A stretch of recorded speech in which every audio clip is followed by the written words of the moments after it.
Таков парадокс свободы. Мы стали независимы друг от друга. Но это не приносит мне счастья. Мы должны идти вперед.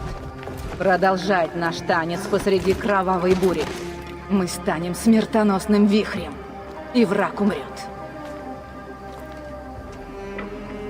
Из тьмы мы явились, и во тьме мы навсегда должны оставаться.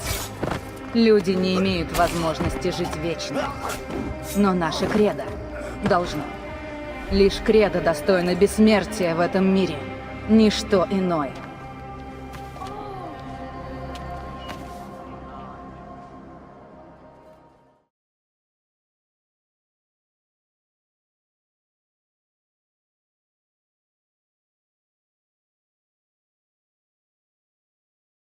Marš Dolis šēdēš anonsāmēl ar книги Джимо, книги чургловающие рюю, та не интересная гла, зайти так киол глава что записяш озвучить рюю. Леча Ильясов, связан книги вар культура чеченского народа. Опубликована при поддержке Бюро ЮНЕСКО в Москве по Азербайджану, Армении и Беларуси, Республики Молдова и Российской Федерации. Благотворительный фонд имени Зии Бажаева. ЮНЕСКО – Организации Объединенных Наций по вопросам образования, науки и культуры. В общем, всемирное наследие. Кучура глава шукучвашват со направления религии. Религиозная культура чеченцев с древнейших времен до нашего времени. Древние религиозные культы, о которых можно судить по погребальному инвентарю археологических культур, появляются в неолитическую эпоху. Именно в это время на Северном Кавказе складывается определенный обряд погребения, который отражает религиозные представления людей каменного века. Религиозно-мифологические представления племен Кавказского энеолита 4-3 тысячелетия до нашей эры были довольно разнообразными и в основном отражали характер их хозяйственной деятельности.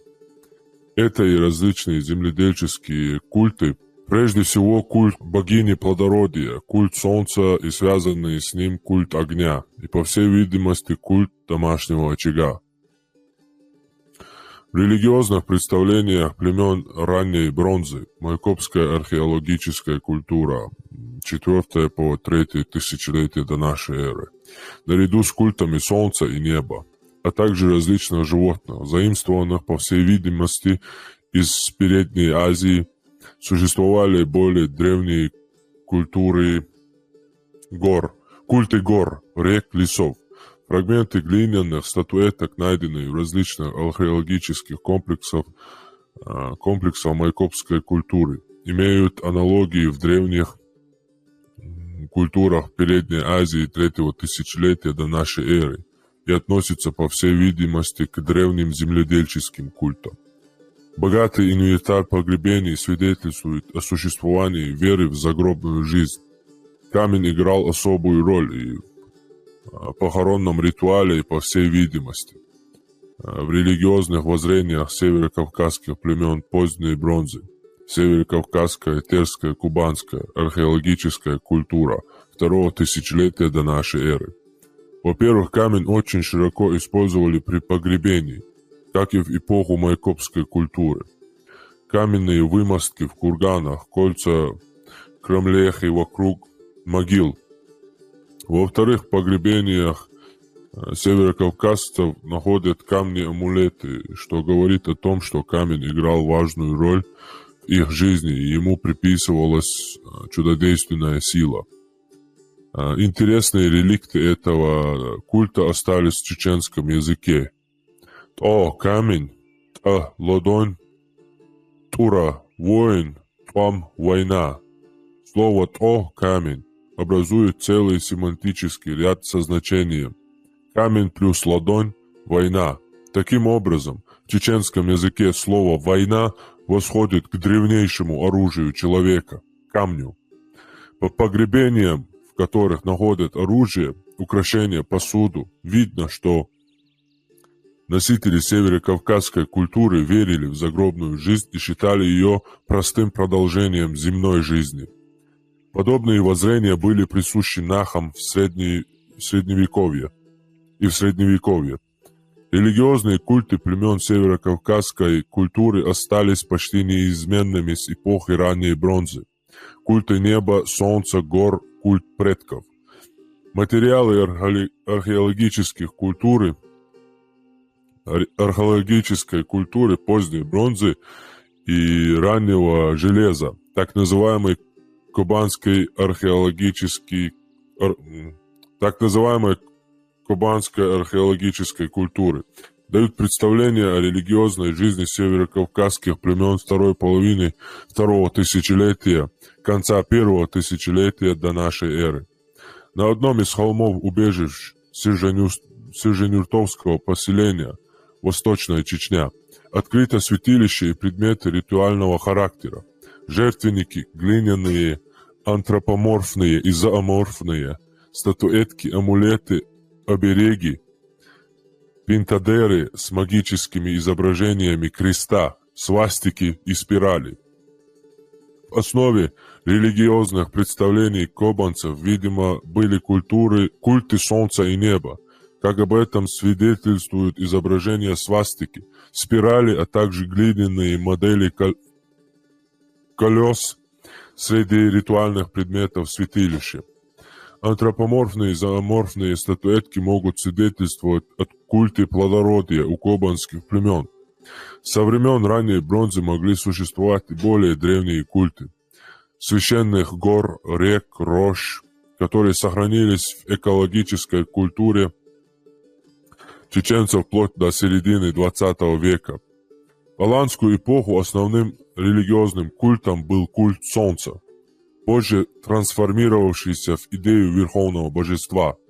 В раннем средневековье у чеченцев был сложившийся языческий пантеон. Верховным богом, божеством был Дела, властелин света и светлого мира.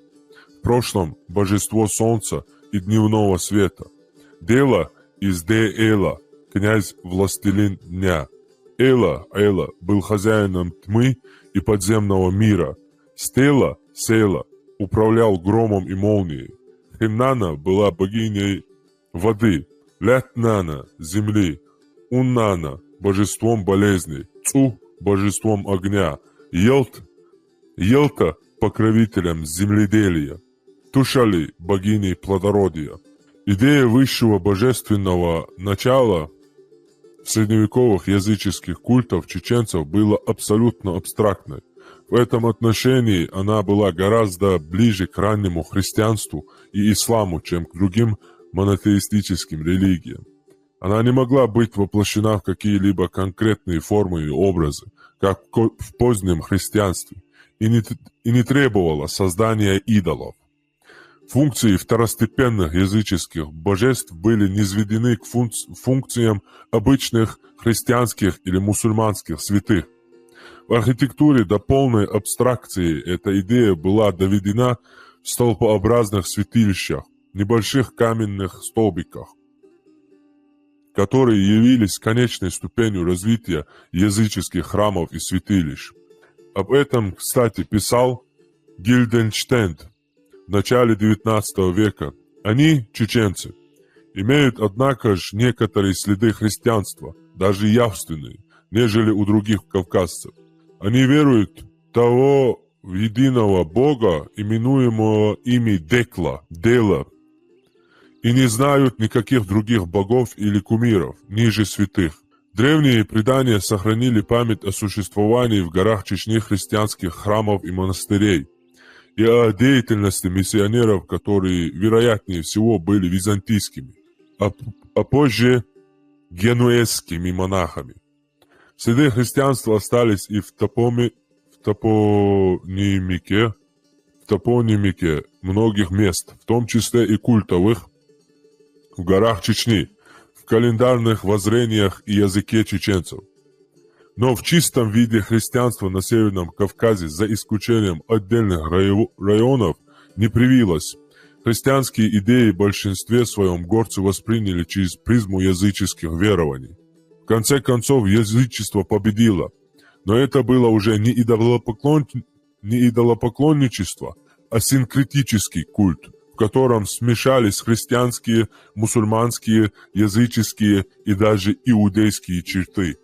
Одним из древнейших и основных религиозных культов нахов был культ солнца, дневного светила, который позже трансформировался в культ единого и всемогущего Бога, Творца и Создателя, несущего свет мирам.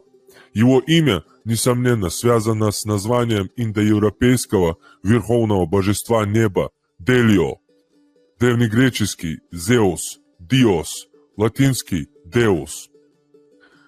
Имена практически всех войнавских языческих божеств и демонов имеют свои параллели в древних переднеазиатских и среднеземноморских культах, а мифология перекликается с мифами, в том числе и древнегреческими. Например, знаменитый античный миф о Титане Прометее перекликается с чеченским мифом о Нарте Пармате, который похитил огонь у божества огня и грома Селы и отдал его людям, за что был прикован к вершине Казбека и осужден на вечные муки.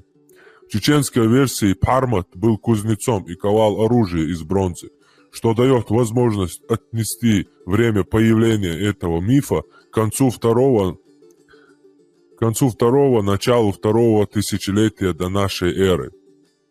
Имя хуритского божества неба Ану, шумерская Ан, имеет соответствие в нахском Ана. Подтверждением этому является название горизонта в чеченском языке. Анист, буквально край, конец неба, или Аны.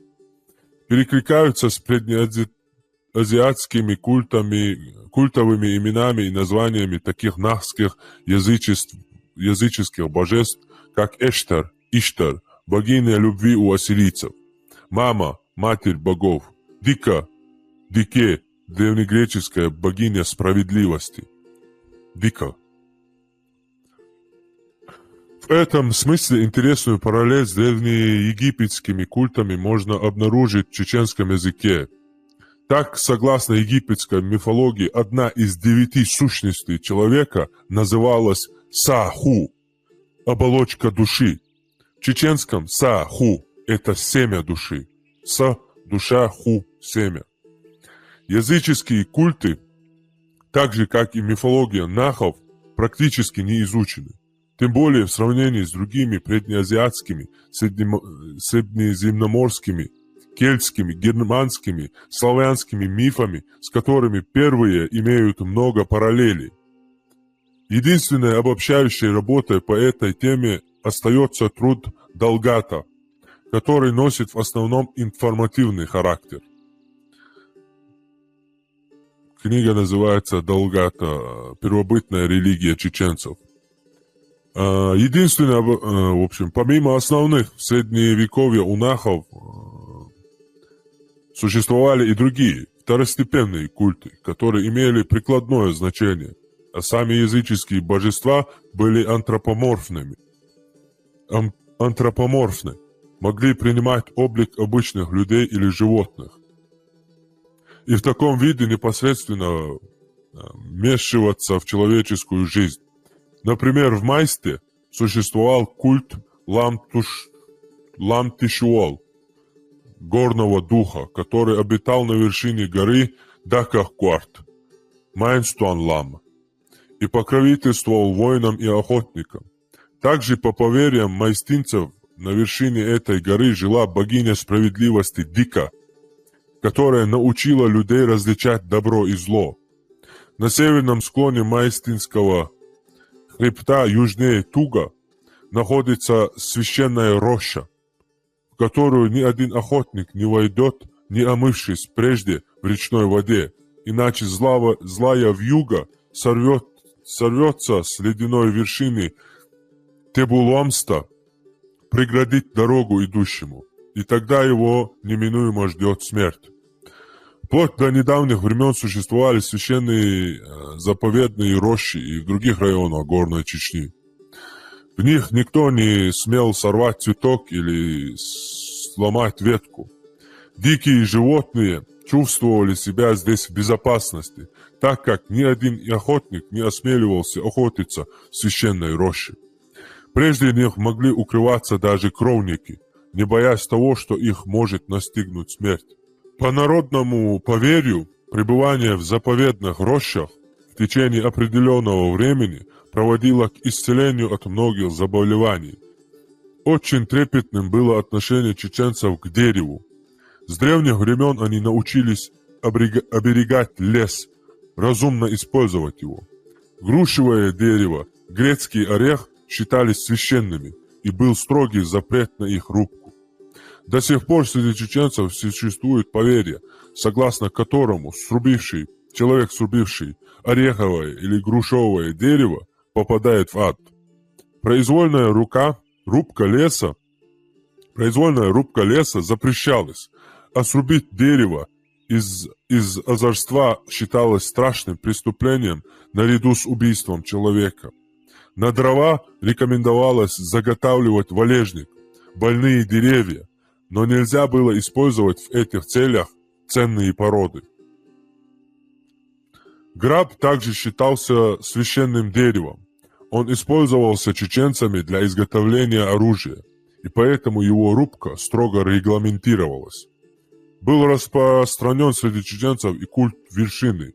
Например, майстинцы обращались к самой высокой в этой гряде гор снежной вершине Телуамста с молитвой: «О великий Тулай-Лам, о священный Тулай-Лам, мы обращаемся к тебе с просьбой, а ты попроси за нас великого Делу». К культовым постройкам относятся, вероятно, и кулли или хашабен, так называемые дорожные гостиницы, представляющие собой небольшие каменные домики с двускатной кровлей. Их строили обычно у родников для запоздавших в дороге путников. Первоначально строительство кулли было связано с культом дороги, сохранившимся в различных реликтовых традициях у горцев Кавказа. Дорога в менталитете чеченцев не просто конкретное понятие, а нравственная категория. С древних времен все, что относилось к дороге, считалось священным. Согласно поверью, человек, проложивший дорогу или построивший мост, заслуживает рая. Следить за состоянием дороги, проходящей мимо селения, считалось коллективной обязанностью всех его жителей. Кроме того, они несли моральную ответственность за всех проезжающих по этому отрезку пути и должны были оказывать гостеприимство запоздалым путникам. Жесткий запрет налагался на все, что могло осквернить дорогу, повредить ее. Нельзя было брать с дороги даже камень, занимать 5 земли, относящейся к ней, а разрушение моста вообще считалось страшным преступлением. У чеченцев сложилась особая этика отношений в дороге. Понятие «накваст» – спутник, попутчик – имеет в чеченском языке и значение «друг», «товарищ». С давних времен в горах существовали дорожные гостиницы, которые строились обычно у реки или родника. В них возводили очаг или камин. Пол застилали звериными шкурами. Обычно тот, кто ночевал или оставался здесь на отдых, оставлял здесь часть своей пищи, а охотники – шкуры оленей и турьи рога в дар святым, покровительствующим путникам. Согласно вайнахской мифологии, людей в пути, особенно в ночное время, охраняли тарамы, духи, двойники человека. Ритуальность всего, что связано с дорогой, восходит к тем далеким временам, когда у чеченцев существовал культ дороги.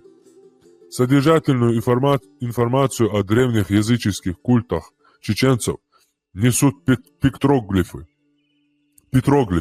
магические знаки на башенных постройках и склепах, широко распространенные по всей горной зоне Чечни. До недавнего времени считалось, что петроглифы возникли в эпоху активного строительства башен и склепов, то есть 11-14 веках, 16 веках, но самые последние исследования показали, что они гораздо древнее, имеют сходство со знаками, нанесенными на керамику и металлические изделия времен кобанской культуры начала первого тысячелетия до нашей эры. К наиболее часто встречающимся петроглифам относятся так называемые солярные знаки и различные изображения небесных светил и Вселенной. Это, конечно же, связано с культом Солнца, одним из древнейших религиозных культов, распространенных не только на Кавказе, но и везде, где возникли древние цивилизации. Культ Солнца был распространен среди нахов, по всей вероятности, еще с 3-2 тысячелетия до нашей эры и просуществовал почти до конца 1-го тысячелетия до нашей эры. Культ всемогущего и великого дела единого Бога, властного над всем сущим на земле и небе, существовал у чеченцев еще до распространения христианства в раннем Средневековье и принятия ислама. Несомненно, на него повлиял культ солнца, света, культ дневного светила. Культ солнца, как и сопутствующий ему культ огня, был основным и главным и у древних нахов во времена бронзы и раннего железа, и у алан, равнинных нахов, в начале нашей эры. Даже военно-политический союз нахских племен во второй половине 1-го тысячелетия до нашей эры был известен и в античных источниках, и у абхазо-адыгских соседей по имени верховного божества нахов Малх, солнце. К древнейшим солярным знакам, которые получили широкое распространение в Древнем Египте, Передней Азии, Средиземноморье, относится крест. Крест в круге с точками вокруг, свастика и тривестер. Крест, как знак солнца, становится символом воскресения и бессмертия. 4 его луча символизируют и 4 стороны света, и 4 времени года, и 4 стихии – огонь, воду, воздух, землю. Позже христианство принимает крест как символ религии, а в исламе крест сохраняет древнейшее значение символа 4 сторон света. Крест как оберег встречается на многих башнях в горах Чечни, именно на арочных камнях дверных проемов, как бы преграждая вход всему враждебному, плохому. Например, на боевой башне Кошанбау у некрополя Цойпеди в Мелхисте, на боевой башне в селении Никорой, на многих жилых башнях в ущельях Шаро-Аргуна и Аргуна.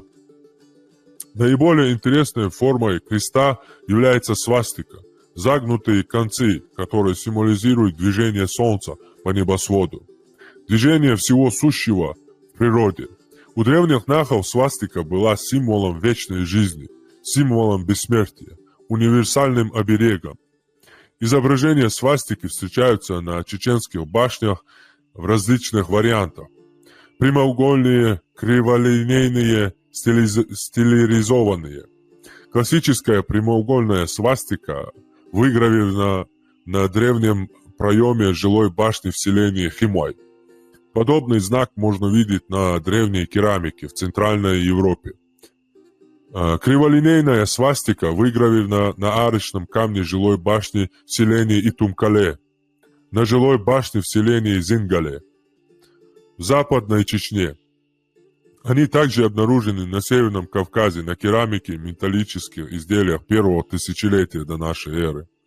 С культом солнечного диска связано и изображение круга, к которому восходят многие языческие ритуалы и магические талисманы. Более поздним по отношению к кругу и к кресту является символ крест в круге. Эта идеограмма символизирует непрерывность движения солнечного диска по небесному своду. Знак мифологической солнечной колесницы. Такие петроглифы можно видеть на многих башнях Горной Чечни, в Мелхисте, Аргунском ущелье, в Чеберлое. К солярным символам относятся и так называемые розетки и ромашки. Их изображение связано с земледельческим календарем. Ромашки с 4 лаписниками символизируют календарный год с тремя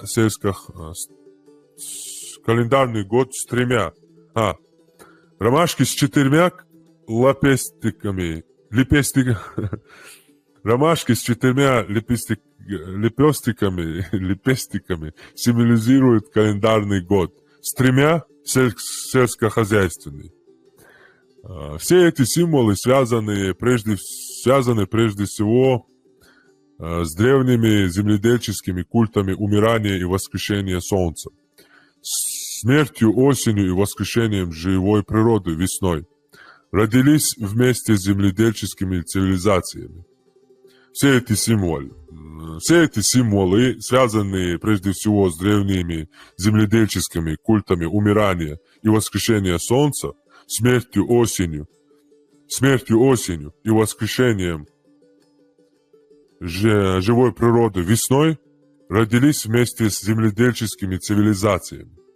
Если кресты и свастики наносились в основном на арочные камни дверных проемов, то спирали, чаще всего двойные, изображались на угловых камнях. Двойные спирали в различном виде и стилизациях также относятся к наиболее распространенным петроглифам на башнях Горной Чечни. Они встречаются на многих боевых и жилых башнях в ущелье Тазбичи, Шарое и Тумхале, Мелхисте, Майсте и других районах. А на камне боевой башни усиления Хаскале выгравирована тройная спираль. Двойные спирали одни исследователи считают также солярными знаками, символизирующие движение Солнца по небу от восхода до заката. А другие полагают, что они символизируют форму Вселенной. Но в любом случае тот факт, что в основном их наносили на камни или стены башен, наводит на мысль о том, что они должны были придавать постройке устойчивость, вечность. Со спиралью, как и с символом, связан знак лабиринта, который также часто встречаются на склеповых постройках Горной Чечни. Лабиринт символизировал у древних ритуал инициации, когда душа человека, пройдя множество кругов чистилища в мире мертвых, возвращалась к нему чистой и обновленной. Петроглиф в виде 2 пересекающихся колец, символ планеты Сатурн, выгравирован на стене боевой башни усиления Хаскале. Он интересен тем, что подобного знака нет не только на других чеченских башнях, но и вообще на Кавказе. Петроглиф в виде руки или раскрытой ладони встречается на скальных росписях Древней Европы уже со времен Верхнего Палеолита. Он существует почти на всех чеченских боевых башнях.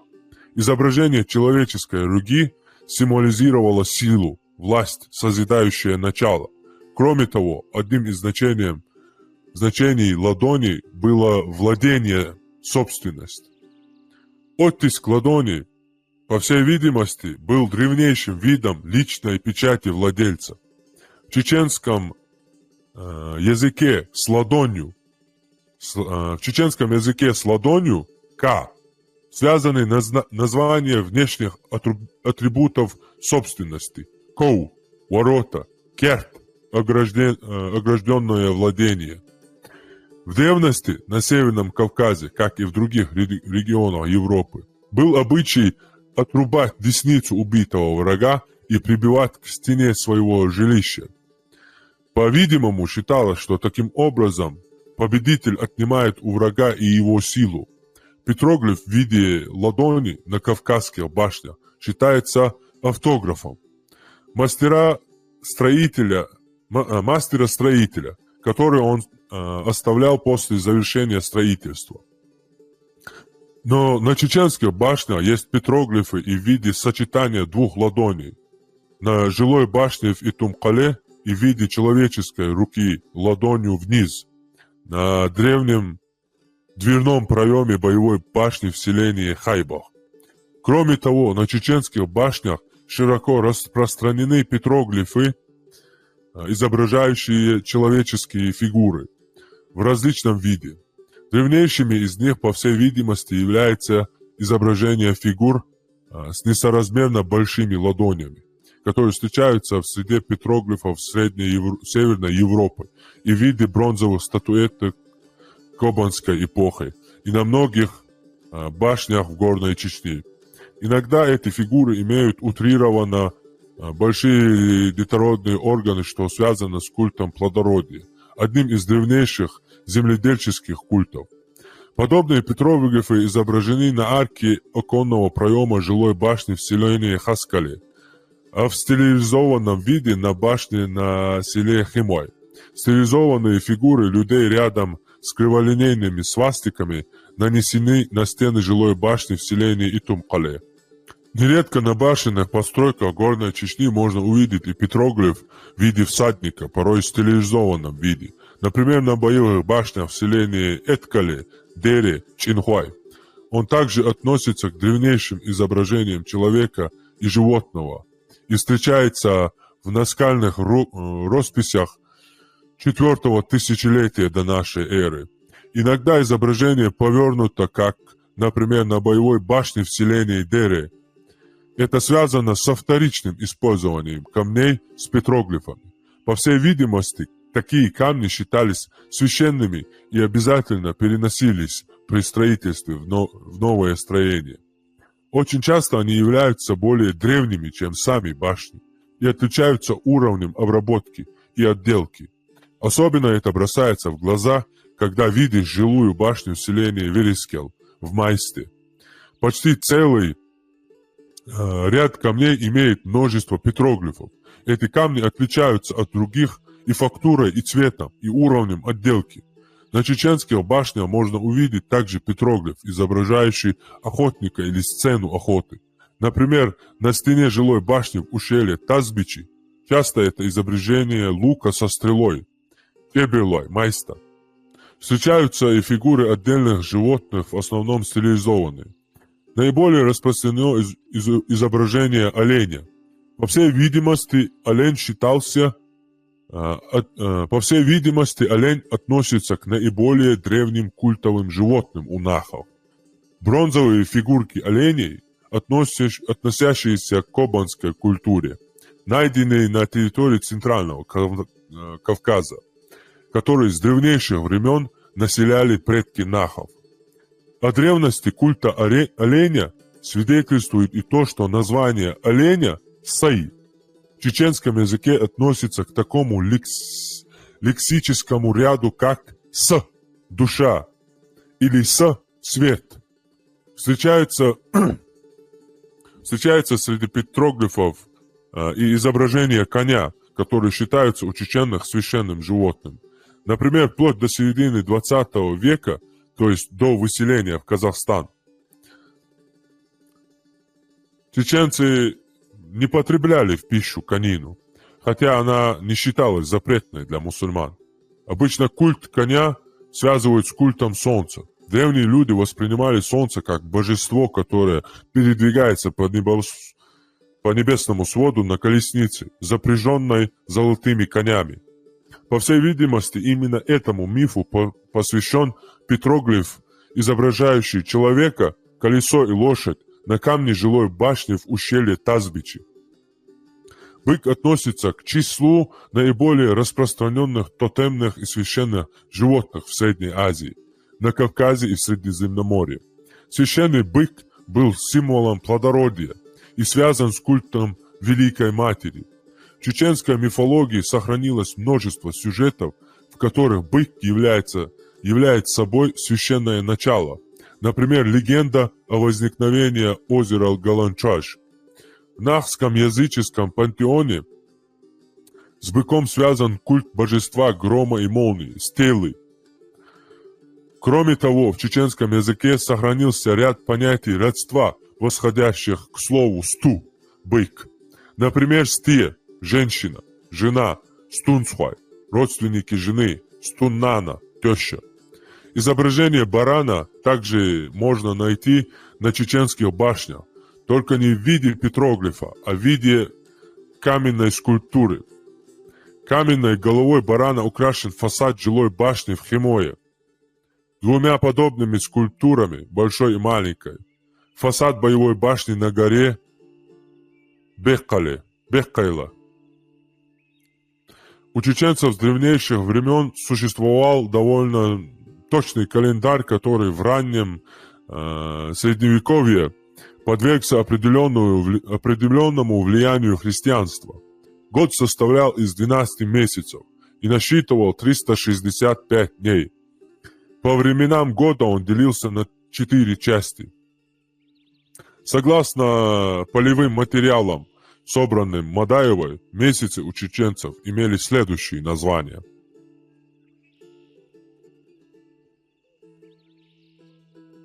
Нажибут – январь, Мархибут – февраль, Бекаргбут – март, Тушалибут – апрель, Селибут – май, Мангалбут – июнь, Мяцелбут – июнь, Мяцелбут – июль, Игишбут – август, Эгишбут – август, Таубут – сентябрь, Ардарбут – октябрь, Эрхбут – ноябрь, Огойбут – декабрь.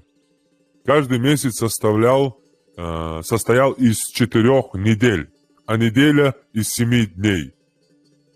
Уаршуатде – понедельник, Финариде – вторник, Каариде – среда, Ериде – четверг, Периска – пятница, Шуатаде – суббота, Иранде – воскресенье. Первым днем недели считался понедельник. Все это еще раз подтверждает влияние христианского календаря. Сутки у чеченцев в прошлом делились так же, как и год, на 4 периода. По вертикали и горизонтали. Утро связывалось с добрым началом, с приходом света, солнца. Вечер с духами тьмы. Ночью миром властвовали темные, злые силы, и поэтому в это время суток запрещалось работать, а также начинать какое-либо серьезное дело. Время суток чеченцы определяли различными способами. По вершинам гор, гора Юрьедук в обществе Терлой, по солнечным часам селения Химой, по специально установленным каменным стелам, по зарубкам на стенах башен или входных и оконных арках. Древний календарь чеченцы использовали и в позднем Средневековье, когда в большинстве районов Чечни основной религией был ислам. Согласно преданию, в XVI веке, заметьте, вот тут уже никакой логики, никаких доказательств, никаких предпосылок, кроме, как мы говорили, вот этих извне религиозных деятелей, которые приходили к нам и распространяли ислам между нами. Вот кроме болтологии от них никаких фактов нету. Тут уже самое интересное, Меткюшина. И большое мое, как бы скажем, уважение тут начинается именно согласно преданию. Вот хорошо, что автор этой книги уточнил, а то это выглядело бы слишком смешно. Так, дальше. Согласно преданию, в 17 веке чеченский Мехкал объявил о принятии ислама всеми чеченскими обществами, входящими в конфедерацию тейповых общин. Если до этого времени в Чечне мирно уживалось христианство, язычество и ислам, в что подтверждается и археологическими материалами, то после этого ислам стал активно распространяться на всей чеченской территории. Но жестокая система шариата, когда и общественная, и частная жизнь строго регламентируется сверху, моральное предписание является юридической нормой. Грех преступлением не соответствовало древним демократическим традициям чеченского общества. Ведь частная жизнь всегда считалась у чеченцев неприкосновенной, так же, как и личная свобода и достоинство человека. Также неприемлемо было для чеченцев и физическое наказание, вплоть до увечий, предусмотренное шариатом. Поэтому Мехкал принял ряд решений, по всей видимости, он, исходя из того, что, опираясь на это предание, дальше уже делает логический вывод, почему, если мы приняли ислам, шариат не соблюдали полностью. И дальше он из этого уже исходит. Поэтому Мехкал, тут уже, из этого его мысли. Поэтому Мехкал принял ряд решений, решения, которыми предусмотрел сохранение чеченцами национальной идентичности. Во-первых, он отказался от применения норм шариата почти во всех сферах права, за исключением имущественного и наследственного. Во-вторых, Мехкал решил сохранить традиционные устои чеченцев в различных сферах человеческой жизнедеятельности, что во многом определило своеобразие чеченского менталитета. В отличие от других народов, принявших ислам, ведь многие народы были ассимилированы арабами за очень короткое время, потому что вместе с религией они переняли образ жизни, мировоззрение, право и даже одежду арабов. Первоначально ислам распространялся в Чечне постепенно, впитывая в себя древние традиции, уживаясь с язычеством и христианством, что подтверждается археологическими материалами. Как мы говорили, этот хитрый Аллах, хитрые люди, наихитрейший Аллах. Аллах хитрил аяты, из Корана. Хитрая эта исламская, арабская политика, имперская, где постепенно вам сначала болтают, что это с вами, с вашими обычаями схоже, что он не запрещает вам исповедовать, учить свой язык, исповедовать свои разные обычаи, культуры или традиции. А потом мы знаем, чем это кончается, во что выходит потом ислам. Объявление войны всему миру, в общем, необразованность и деградация населения, что потом приводит к терроризму и построению ИГИЛа, до исторического, неандертальского, бабуинского, этого формы, не знаю, даже у них, может, чуть разумнее будет. Первоначально ислам распространялся в Чечне постепенно, впитывая в себя древние традиции, уживаясь с язычеством и христианством, что подтверждается археологическими материалами. С конца 17-го, даже он, автор книги тоже, хотя даже нету никаких доказательств, по преданиям, начав свое это размышления и мысли, он это начинает с 17 века или 16-го. Нет, 17-го начала, с конца 17-го начала, это время у нас тут люди заходят, вообще дичь несут, что во время пророка поехала делегация и так далее. Как мы уже об этом говорили, обсуждали, в мире существует миллион культов, и где бы какой-нибудь не появился, чеченцы сидели, делать нечего, и по разным местам планеты отправляли делегации, То, что находясь в середине трех империй, которые ведут между собой войну и параллельно и с нами воюют еще, и нам делать было нечего, да, и на каком языке они с этим бедуинами в 7 веке разговаривали, да, когда еще арабский язык нормально не был образован. И на каком языке один черт знает, они там разговаривали, да, если по их мнению. Окончательная, вот с конца 17-го, начала 18 века исламизация чеченского населения обретает более активные формы. Это приводит к массовой миграции христиан-чеченцев за Терек в районы проживания казаков, где они со временем полностью растворились в русскоязычной среде. Вот, да, первая польза, что ислам нам принес. Вот целые, как мы раньше говорили, целые племена, начинается уничтожение чеченской национальности, да, разделение чеченского общества. Продолжается и по сей день. Вот, любой войне на земле, возникшей сегодня в 21 веке, мы видим с обоих сторон чеченцев, да, даже самих мусульман. Сам ислам сегодня разделен между нами, навязан нам в 2 течениях, да, чтобы противоставить. Даже на одном исламе. Ладно, от христиан мы отказались, их там, они где-то ассимилировались. В Грузии ассимилировались, там, среди казаков, да, христиан из-за веры. Вот, ладно, все мы мусульмане, да, приняли, но и в самом исламе мы друг друга нам подкинули вот этот ислам в двойном виде.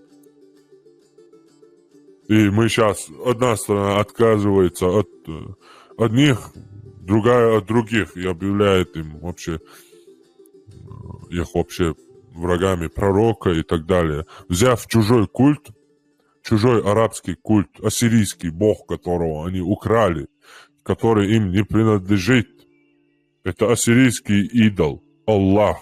Это идол, камень, которого арабы приписали себе, как и их язык, да? Вот мы за этот культ тут рубимся между собой в 21 веке. Притом этот культ давно весь мир на него наплевал. Ни одна нация, как мы говорили, да, не исповедует ислам, как чеченцы.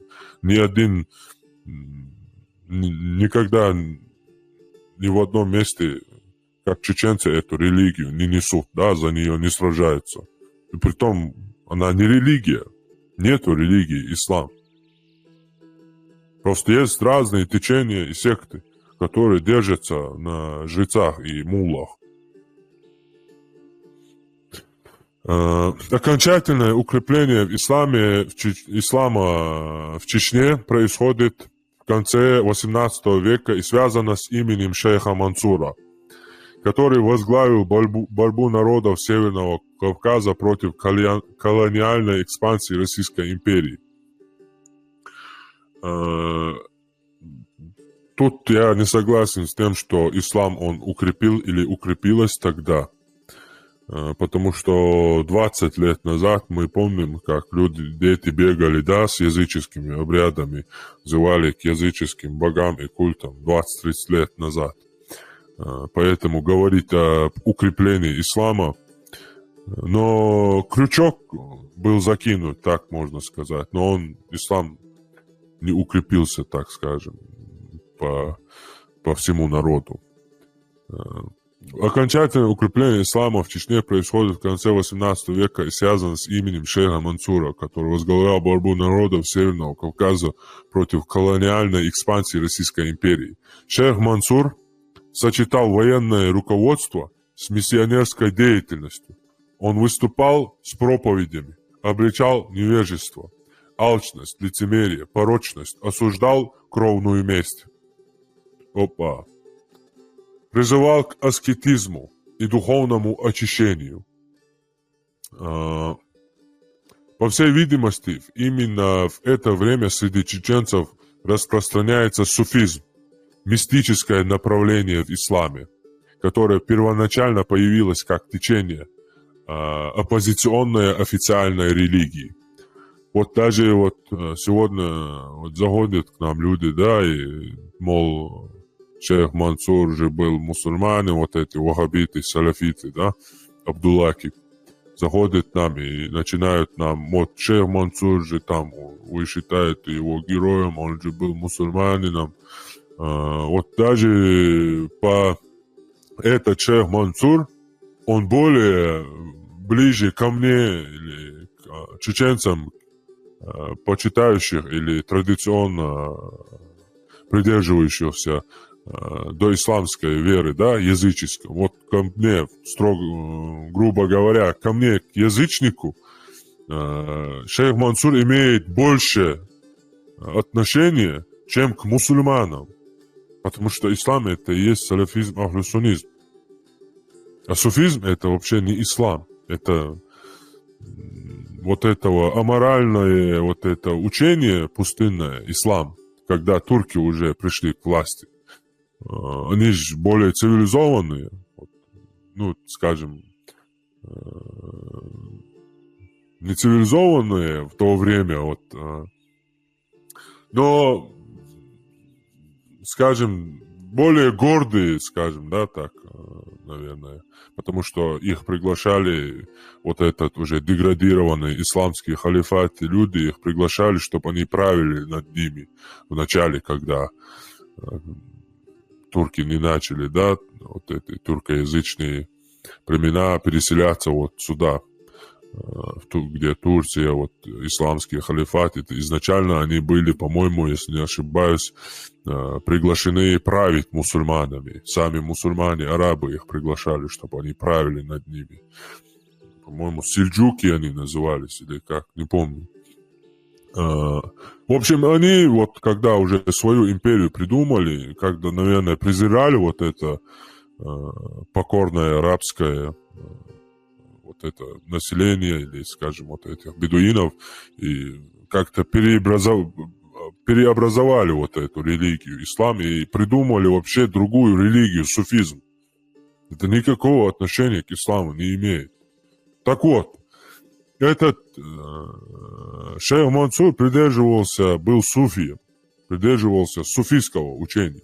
Так что к вам он, дорогие мусульмане, никакого отношения не имеет. Это отвечаю моим оппонентам, да, которые предъявляют вот этих героев мне как довод. Даже будь они их мусульманами, понимаем, да, что в силу ограниченности своих знаний, открытий, и они руководствовались теми знаниями, которые были у них в те времена. Сейчас другой век, другие времена, другие технологии. Вот. По всей видимости, именно в это время среди чеченцев распространяется суфизм, мистическое направление в исламе, которое первоначально появилось как течение оппозиционной официальной религии. Мир суфии считали единой сущностью, абсолютом, пронизанным божественным светом, который и является истиной. Человек не просто элемент, а слепок абсолюта, самое совершенное его бытие. Для того, чтобы постичь истину, человек должен постичь свое «я», но не внешнее, не телесное, а внутреннее, которое и является отражением абсолюта. Одной из важнейших философских проблем в учении суфиев была проблема свободы выбора. Суфии признавали божественное предопределение, но считали, что у человека всегда есть выбор между добром и злом. Предопределение вкладывает в руки человека меч, но кем он станет, защитником веры или грабителем, зависит от его личного выбора. Вот они тоже, да, столкнулись вот с этим выбором, как салафиты вот эти сегодняшние со мной вот эти дискуссии проводят, которые не могут ответить насчет предопределения. Они тоже, так как не были, вот суфизм, так как не является исламом, они вообще про другое предопределение, которое говорится в Коране, на него вообще внимания не обратили. Они просто из своих мыслей философских каких-то, используя философию, скажем так, попытались ответить на этот вопрос.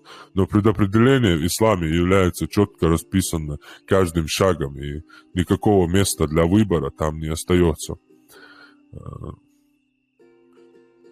Суфии не признавали, продолжаем, суфии не признавали разум как инструмент познания истины. Вообще большая ошибка и деградация. Так как чувственный опыт и основывающиеся на нем рациональные суждения способны постичь лишь тень сущности, но не ее саму. Прямое видение истины дается лишь в мистическом опыте, в любви к ней как к проявлению божественной сущности. Самым надежным инструментом в процессе познания суфии считали интуицию, а органом объективного восприятия реальности – сердце. Сердце, как нечто противопоставляемое разуму, занимает особое место в философии суфиев. Это и вместилище божественной сущности внутреннего «я» человека, это и орган объективизации любого знания. Рациональному знанию «илм» суфии противопоставляли «маарифа» – знание, полученное в результате личного переживания. Однако одной интуиции было недостаточно для постижения высшей истины. Во-первых, суфий должен был выбрать наставника, шейха, и следовать определенному пути тариха, предложенному им. Во-вторых, он должен был заниматься аскетической практикой на пути духовного совершенствования. В-третьих, он должен был овладеть комплексом дыхательных и психофизических упражнений, с помощью которых он достигал определенного психоэмоционального состояния, позволявшего ему увидеть божественный свет. Одна из главных особенностей суфизма как направления в исламе – это зикр, упоминание имени Аллаха во время медитации. Существует два типа зикр – громкий и молчаливый. Способы медитации у различных суфиев братств были разные. И религиозный танец, и песнопение, и специальные правила дыхания, которые помогали человеку впасть в транс. Суфизм был не только мировоззрением, но и социально организующей системой. Суфии объединялись в братства, которые были организованы по жесткому иерархическому принципу. Члены братства должны были слепо повиноваться шейху и следовать его примеру во всем. Вот слепо повиноваться шейху, до чего довело сегодняшнее наше суфия, да, вот несут такую несурядицу, что молодому поколению это сразу видно, что это больной человек поймет, что это неправда, да, и они выбирают ваххабизм, исходя из этого. Как я и говорил раньше, нам дали подконтрольные два вида и два течения. И чтобы, смотря на одно течение или из этих течений, подумав, что это не может быть правдой, мы вообще не смотрели за исламом, есть ли что-либо. Да, сразу, чтобы мы не смотрели, сразу нам дали такое же, только в другой руке, как говорится, да, течение ислама. Чтобы, мол, на фоне этого течения, вот это течение более, как бы, кажется правдоподобное. И человек выбирает это. Чтобы не было такого, что вот ислам, да, как есть, является бредом, а за исламом вот есть истина, правда, ложь, наука, цивилизация, демократия, да, знания и так далее, в общем, свет. Чтобы к этому свету человек не вышел, его сразу на этой тьме, вот этой каши варят, да, вот. И вот слепое следование вот этого суфизма, где надо слепо просто верить болтологии вот этого умкой или еще кого-то, вот этих, из Османской империи в 17-м, вот этом, 18 веке, приходивших к нам, да, из Дагестана, вот этих рекламщиков исламского. Нам повезло, точнее, к нам суфизм пришел, так как в это время арабы уже не правили, да, если бы к нам ислам явился, как некоторые,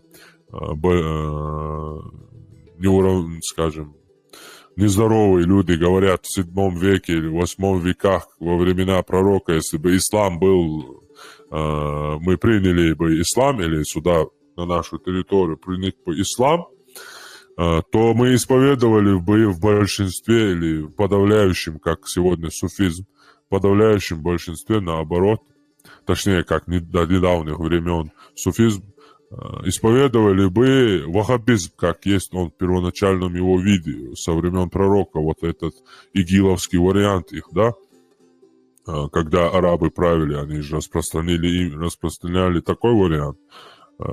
Тут османы преобразовали его в другую религию, и поскольку Кунта Хаджи был кумыком, понимающим вот этот их тюркский язык, оттуда суфизмом начал, да, вот, и таким же образом, чтобы из одного вот этого течения не вышел и за ислам не посмотрел, ему дали и имама Шамиля, да, сразу, чтобы более такой радикальный, тот же суфизм, но только в другой руке.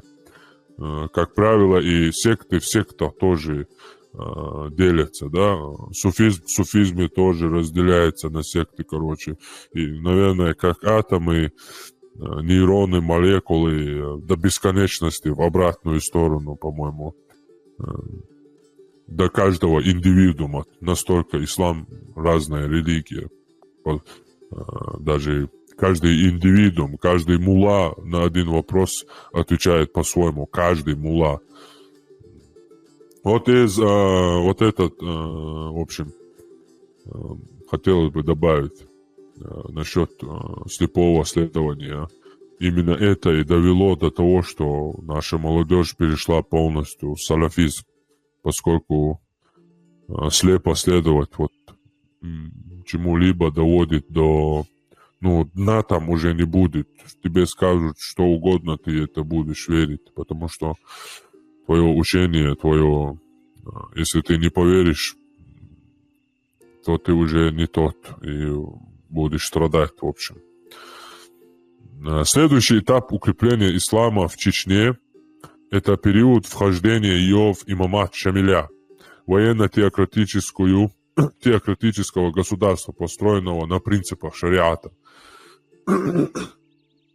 Имам Шамиль, который относился к накшбандийскому братству суфиев, укреплял ислам в Чечне и вообще на Северном Кавказе не только проповедями и убеждениями, но и силой оружия. Это привело в конце концов к отходу от имама большинства чеченских обществ, которые так и не смирились с его попыткой уничтожить их традиционную культуру и этническую идентичность. В последние годы правления Шамиля в Чечне появляется новый духовный учитель, последователь суфийского тариката Кадирия шейх Кунта Хаджи Кишиев из чеченского селения Илсхан-Юрт.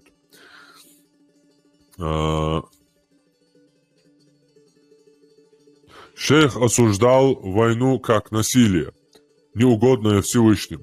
Военное сопротивление Российской империи он считал бессмысленным и угрожающим самому существованию чеченского народа. Кунта Хаджи учил, дальнейшее тотальное сопротивление властям Аллаху не угодно. И если скажут, чтобы вы шли в церковь, идите, ибо они только строение, а мы в душе мусульмане. Если вас заставляют носить кресты носите, так как это только металл, оставаясь в душе мусульманами. Но если будут совершать насилие над вашими женщинами, вас заставлять забыть язык, культуру и обычаи, поднимайтесь и бейтесь до последнего оставшегося. Свобода и честь народа – это его язык, обычаи и культура. Дружба и взаимопомощь, прощение друг другу обид и оскорблений, помощь вдовам и сиротам, разделение друг с другом последнего куска хлеба. Идея смирения, братства, не преодоления злу насилием, не противление, то есть идея смирения, братства, не противление злу насилием, духовно-нравственного совершенствования человека составили суть этого учения. В одной из своих проповедей шейх говорил о том, что готов расстаться с жизнью, если по его вине прольется слеза младенца. Учение Кунта Хаджи распространилось не только в Чечне, но и в соседней Ингушетии. И в течение короткого времени оформилось в виде суфийских братств. Организованной единицей суфийского братства был вирд, община мюридов, учеников и последователей шейха, который является духовным учителем. В крупных селах их подразделения возглавляли векилы, представители шейха. Им подчинялись тамды, старшие, а самые мелкие единицы управлялись турками. Шейх направлял мюридов на пути их духовного совершенствования, и они должны были верить ему и повиноваться во всем. Последователи суфизма придерживались основополагающих положений ортодоксального ислама, почитают святых шейхов и устазов и совершают паломничество к местам их захоронений. В конце XIX века из вирда Кунта Хаджи выделилось несколько самостоятельных вирдов. Шейха Баматгирея Хаджи из селения Аутры, шейха Чимирзы из селения Мейртуб Шалинского района и шейха Батал-Хаджи из ингушского селения Сурхохи. Основной обряд всех этих вирдов – громкий зикр, коллективная медитация, начинающийся медленным телодвижениями и круговыми перемещениями, не переходящим в быстрый бег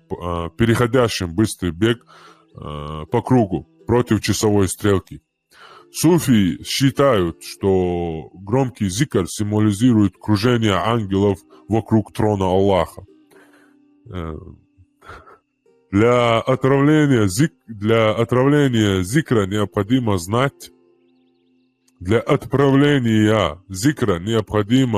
знать и соблюдать предписанные шейхом правила. Особые ритмичные движения, регламентированную позу, умение контролировать дыхание. В промежутках между отдельными фазами зикра исполняются религиозные гимны, назмы, после которых читается молитва. В современной Чечне к вирду Кунта Хаджи относится большинство мусульманского населения. Следующим по численности является вирд шейха Дени Арсанова, который был последователем накшбандийского тариката. Его последователи совершают тихий зикр или молчаливую медитацию. Помимо них в сегодняшней Чечне существуют вирды шейхов Баматгирея Хаджи, Чимирзы, его ученика Вис Хаджи, которые были последователями кадирийского тариката. К накшбандийскому тарикату относятся вирды Докку Хаджи, Суалс Хаджи. Сегодня все чеченцы условно относят себя к какому-нибудь из этих вирдов, за исключением вирда Вис Хаджи, который представлял собой закрытую секту. Все остальные вирды уже давно не имеют четкой организованной структуры. Отнесение верующим себя к тому или иному вирду – сознательный и добровольный акт и обязывает его исполнять только определенные правила молитвы и медитации, завещанные шейхом, основателем вирда. Но никакого политического или социального значения, которое им пытались приписать в последние годы, вирды в современном чеченском обществе не имеют.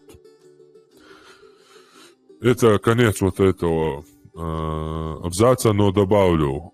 Сегодняшний ислам, вот этот ваххабизм, салафистский ислам, он как раз таки и есть политика.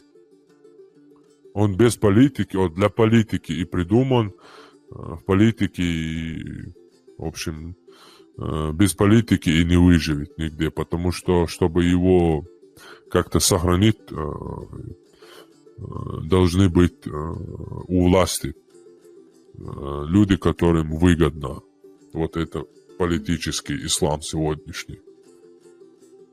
Tani ti to hata humdaca, humdalati to, да я зелёвая.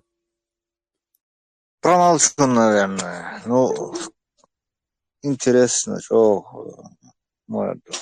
Это целый кладезь знаний такое. И книг освоить, Аллахар, освоить его, буду пропустить через себя, сравнить, анализировать, делать выводы. Кстати, забыл вначале, бяхмабила, Амад, извиняюсь, забыл, вначале было у меня вообще самое главное это добавить кое-что. Сегодня, вот, как вчера говорили, и в книге, как говорилось, окончательное укрепление, да, ислама в Чечне началось вот шейхом Мансуром при его времени, когда чеченцы отказались от христиан, и они ассимилировались в других народов, да. Там в эти времена это никак не может быть укреплением ислама, потому что что-либо, если даже укрепилось или распространилось, это был суфизм, это не ислам, это просто, скажем, какая-то философская мистизация вот этого прямого, явного вот этого арабского варианта ислама, первоначального его коранического, да, без империи, поддержки халифа, никто ее не примет, и это вообще человек невозможно, чтобы ее принимал, знающий эту религию, под обманом, конечно, ее просовывают. Но вот шейхом Мансуром это нельзя назвать исламом. Ислам, укрепление и исламизация чеченцев, эта заслуга принадлежит Кадырову, как старшему, а окончательно младшему. Вот Кадыров Рамзан, человек, который останется и войдет в историю, который навязал, продолжил политику хромого Тимура, который под геноцидами. Но, конечно, Кадыров, как и говорил, от себя ничего там не делает или ничего не решает. Он просто оказался в то время в том месте. И планы ФСБ и приказы ФСБ выполнял. Но в истории ФСБ не будет. Будет сохранена его личность. Как человек, который, да, приказы, что ему отдавали там и так далее, это будет, но, скорее всего, личность более такой сохраняющийся в истории вариант, да, нежели там какая-то организация, там, поскольку нет конкретизации или фамилии, или личности, там, ФСБ, КГБ и так далее. Таким образом, полная исламизация, как радикального, нерадикального, это и есть ислам сегодня. Будь там они неважно, говорят они там сегодня, что это суфизм, это неважно. Это никакой философии, ничего там нету, именно что им выгодно, что России выгодно, что только распространяется и проповедуется. Вот Рамзан Кадыров, вот человек, который, ну, скажем, ставленник, да, который хорошо справляется, хорошо отдать должное ему, он хорошо справляется со своей работой и обязанностями, которыми на него возложили захватчики и оккупанты. Он хорошо с ними справляется. Через насилие и так далее, через все. И полностью исламизация чеченского народа сегодня, благодаря России, Русне и личности Кадырова, объявляю окончательно завершенным. Поскольку человек, вы сами, как мы вот открыли чат, уже сколько месяцев вы слушаете вот этих людей, которые заходят сюда и удивляются. В смысле чеченец не мусульманин? Такого быть не может. Вот это факт, подтверждение тому, что исламизация произошла сегодня окончательно, потому что чеченцы даже не подозревают, что есть тысячи и тысячи чеченцев, которые вообще не являются мусульманами. Например, как я открытый не мусульманин. И таких, как я, сотни и сотни, тысячи. Христиане есть чеченцы. Но вот это, сам факт этой пропаганды и вот этого дела, вот пропаганда бодала, ну, что Бусалбоч, ночи хулил дать, из этих утюгов, из раковин, из всего, что можно, нам везде ислам суют и говорят, что без ислама нет чеченца, что чеченец и мусульманин это как одно целое должно быть, что нас заставили в это поверить, да, и поэтому люди, заходящие сюда, удивляются, в смысле, чеченец и не мусульманин. Да ты не чеченец, да ты чеченоговорящий. Много мы слышали всего этого. В общем, надо отдать должное, хранитель Корана и Сунны Кадырову Рамзану, оказывается, не зря дан. Да, вот этими подпутинскими арабами, которые всегда, не знаю, сильно любят там Путина, Россию очень любят больше, чем нас, больше, чем своих соседей, мусульман и так далее. Хотелось это тоже добавить.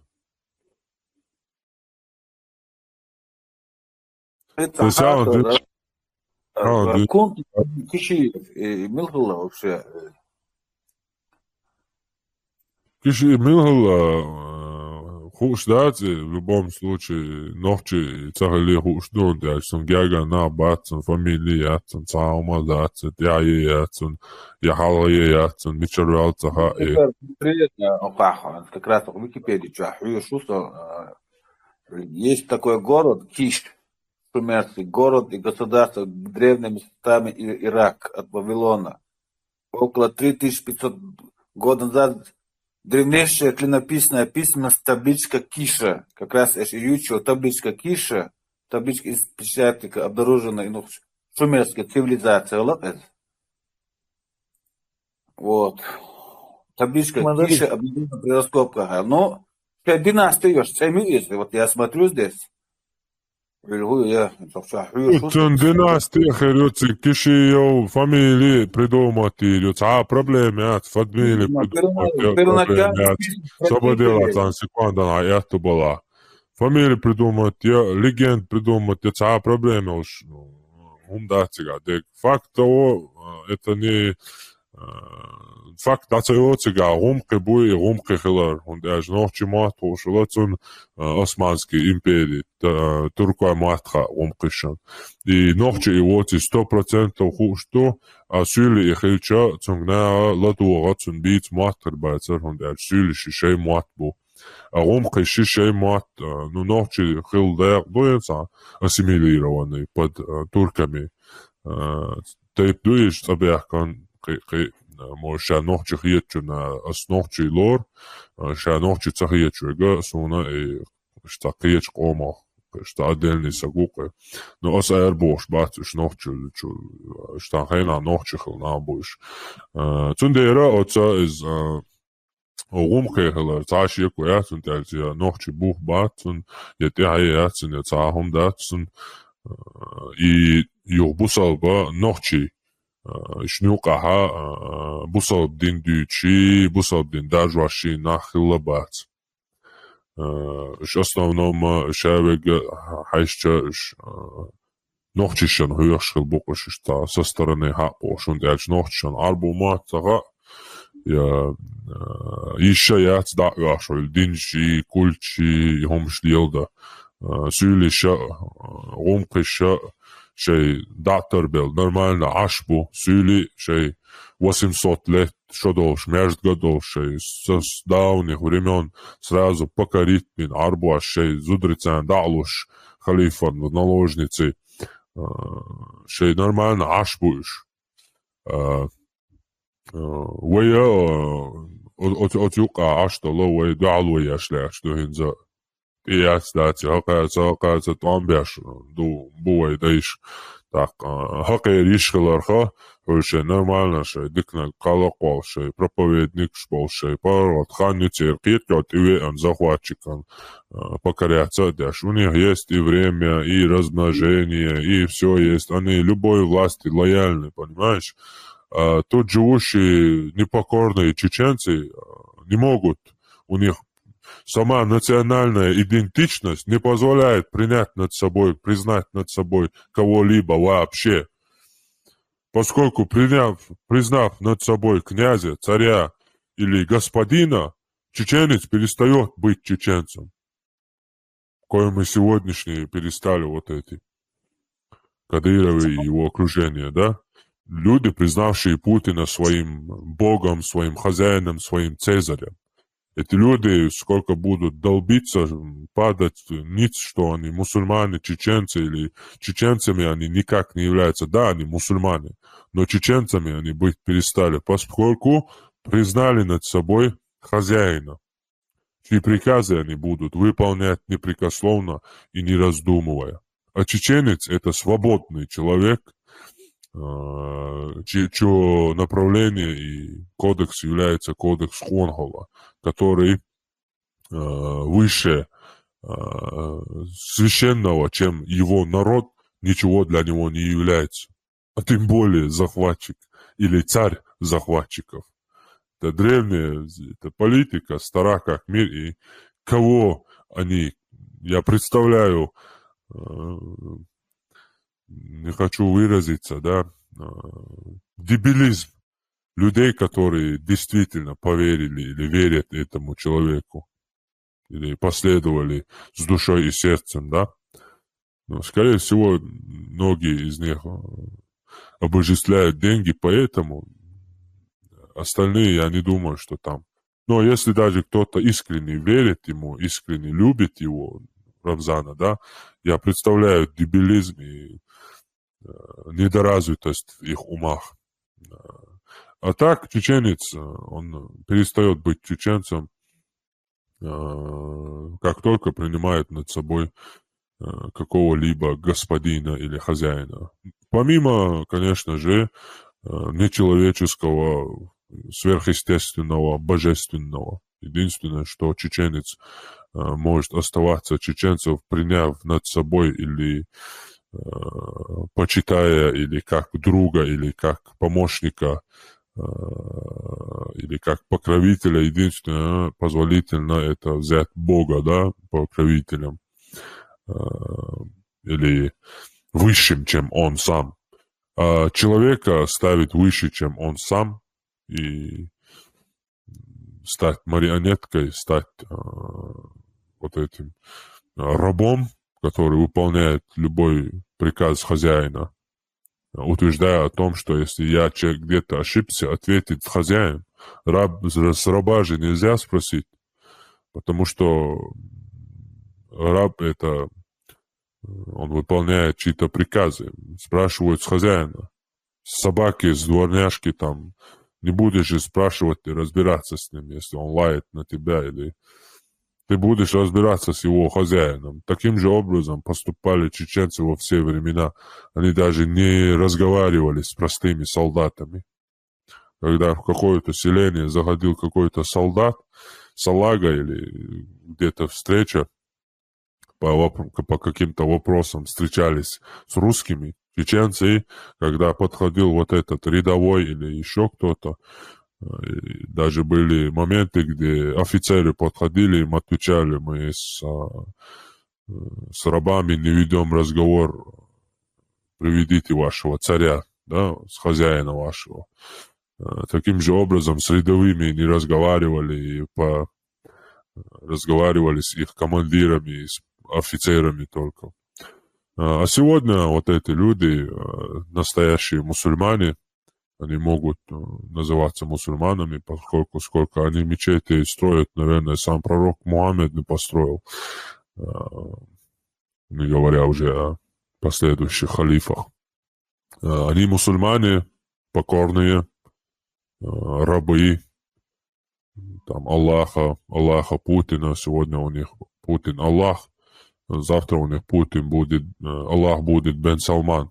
Вот, да, наших шариатчиков Аллах Бен Салман, что его ставленники, муфтии из Мекки проповедуют в ваххабистском ключе, беспрекословно выполняют наши шариатчики и гилоиды в Европе, живущие сегодня, да, вот этот Муслим СС, там, вот эти группы, вот эти люди беспрекословно выполняют приказы или передают эти приказы вот молодежи в Европе, да, и не дают им развиваться, войти в колею вот этого мировой цивилизации и демократии, которым жили наши тысячи лет до нашей эры, наши предки.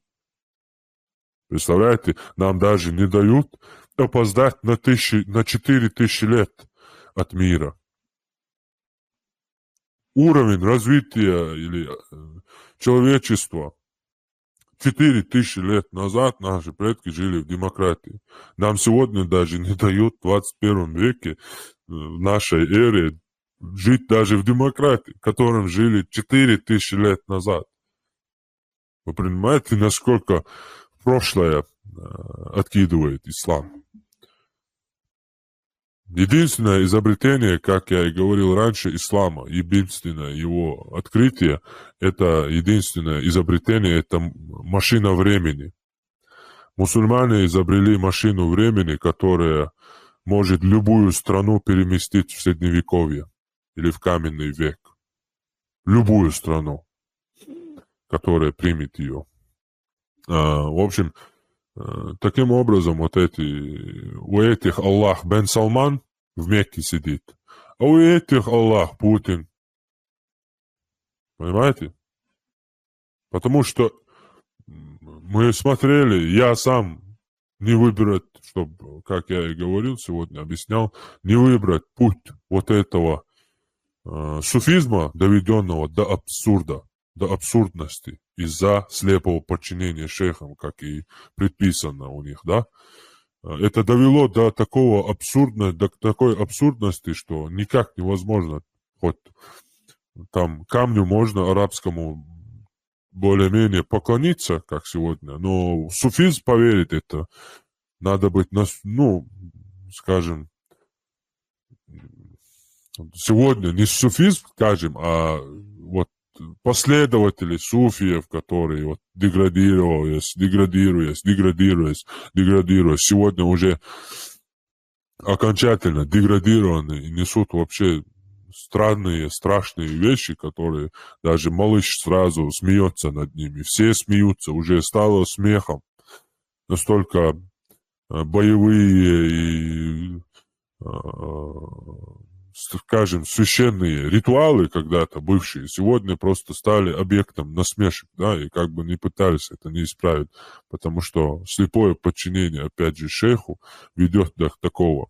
Слепое подчинение Кадырову ведет и самого Кадырова к сегодняшнему Кадырову и его вот этих последователей, которых Украину в любое место, в любое время сегодня против русских, завтра за русских, которые в любое время, как будто память у них однодневная, можно управлять и двигать, в общем.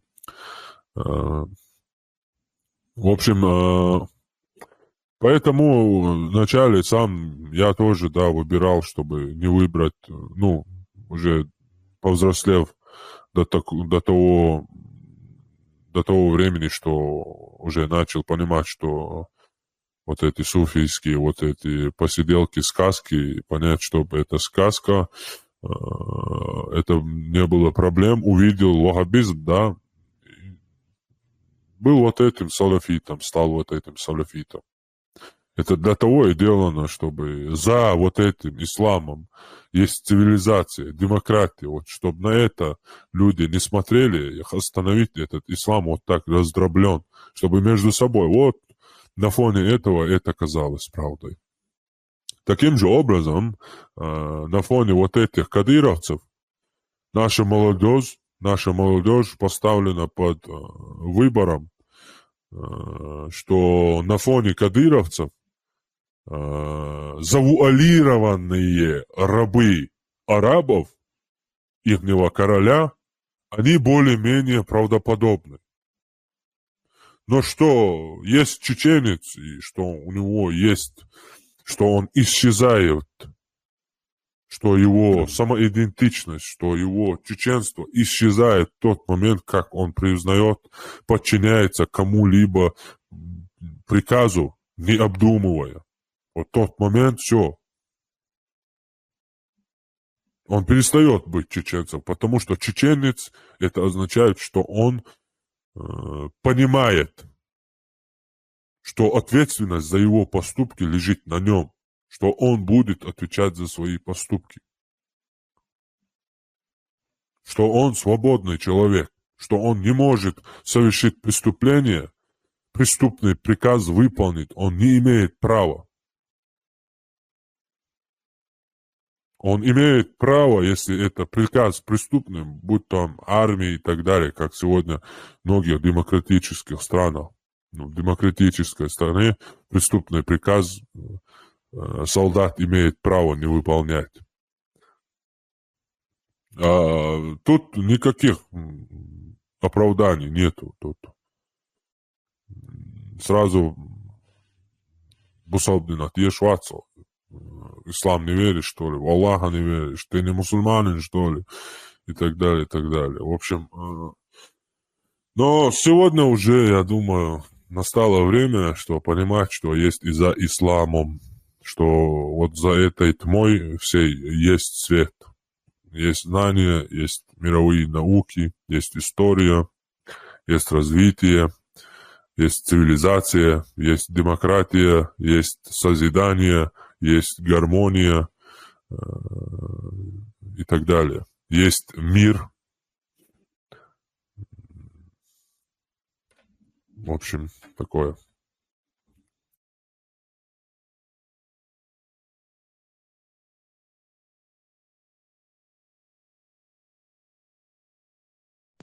Сам момент был голяк, просто для себя. Не для публики, не для кого-то, ничего не навязываю. Просто чисто для информации. Со стороны взгляд такой. Цитат, дословно договоряться, он мягкий решение принять.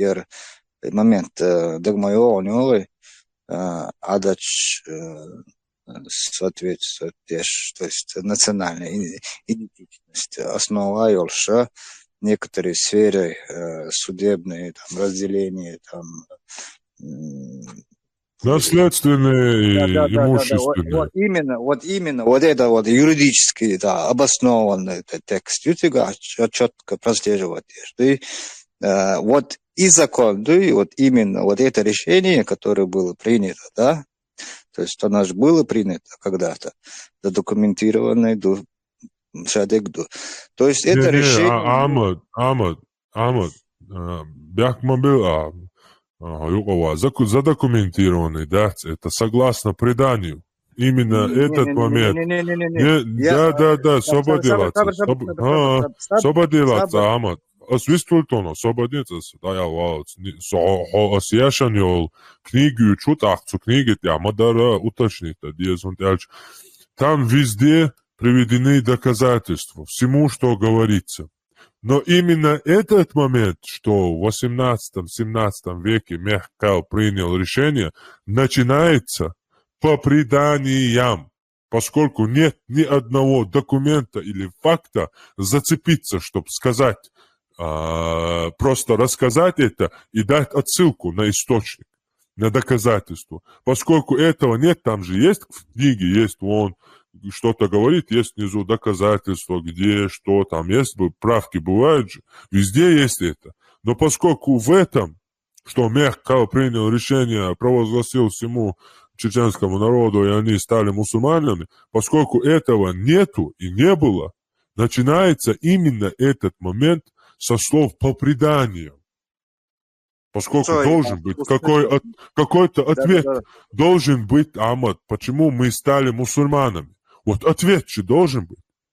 Я не считаю, что мы стали мусульманами, или дам сейчас, или были мусульманами до 21 века.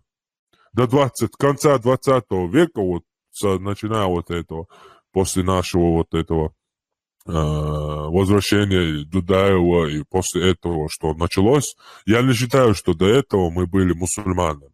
Но поскольку нам говорят, что мы давно мусульмане, и фамилии есть, у которых имена некоторых есть, поскольку, хотя это 1%, наверное, нашего народа не составит исламскими именами, там 3-й, 4-й предок, да, но все равно какой-то ответ должен быть.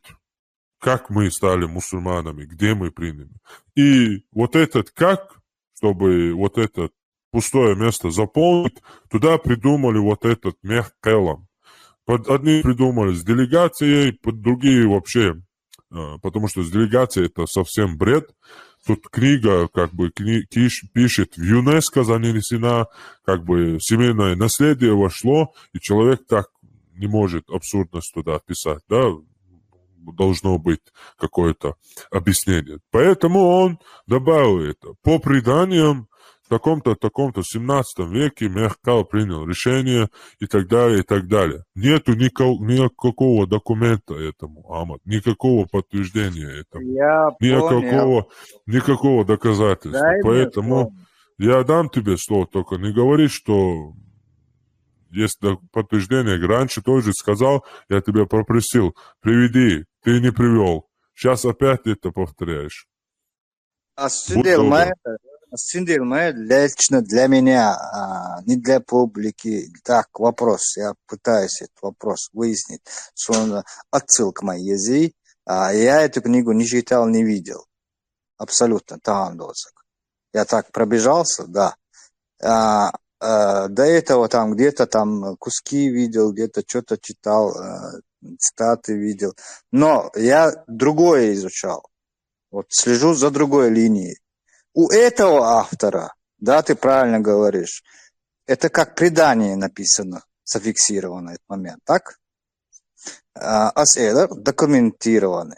Я с этого слова документировано, я отсылка даю другой источник, где указан документация, да, рукопись свидетелей, которые сохранили документы об этой ситуации. Окей, ты спрашиваешь? Где Мехкал собрался и объявил, что с этого момента мы, чеченский народ, становится мусульманами. Я объясняю. Есть несколько моментов в истории у нас, когда Мехкал собирался. Нет, подожди, да, хорошо, продолжай. И друг на друга, если наложим, мы можем увидеть этот перекресток. Чтобы я человеку мог задать вопрос. Если человек, знающий, скажет, да, это цандох, что это Бог мабойцу, что значит, это не предание, а задокументированное, уже другая книга выходит. Хотя в последней инстанции моя тигра. Не, Ама, даже если ложь будет сказана, будет повторена 100 раз или подтверждена разными людьми, если 100 человек напишет 100 книг и напишет там одну и ту же вот это ложь, что есть какие-то документы, что истина вот это является, он не становится правдой. Подтверждение одной книги другой книгой не является доказательством. Доказательством являются те рукописи, те документы, где подписаны, которые после ультрафиолета и научного исследования доказывают в лабораториях, что да, этому документу, этому листку, этой рукописи столько-то лет. И да, она написана действительно рукой этого человека, поскольку другие документы, которые подтверждены его росписью, подтверждаются и роспись схожая. То есть вот тогда уже является вот этой доказательной базой. А этот человек, книгу, которую я тебе прочитал, эта книга занесена в ЮНЕСКО как информация всемирного наследия. Это культура чеченского народа и религия в чеченском обществе. Там есть все доказательства, приведенные про языческих вот этих богов, мифов и так далее. Все доказательства, хоть какие-то предпосылки, хоть какие-то зацепки приведены. И поэтому они записаны в эту книгу.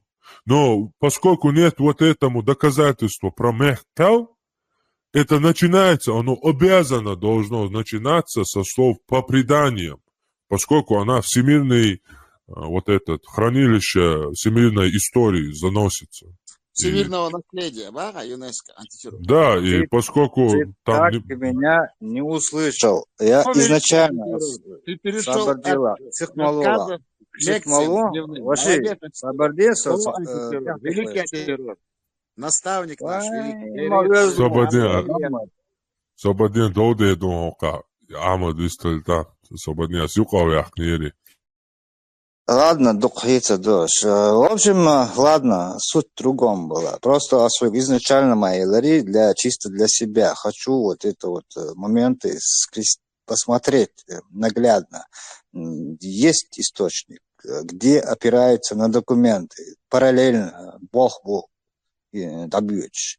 Именно мягкое, уж маскета, мечахкета, мюльшбара, решение принимать. И на полностью Ну, Бог, чак бэджибем, дитиш хермая твоя, ама. Я понимаю, я просто как для себя хотел запомнить этот момент и вот как бы в процессе задать хотел вопрос. Да, у этого автора как предание, у другого автора будут документы. Если так... Ладно.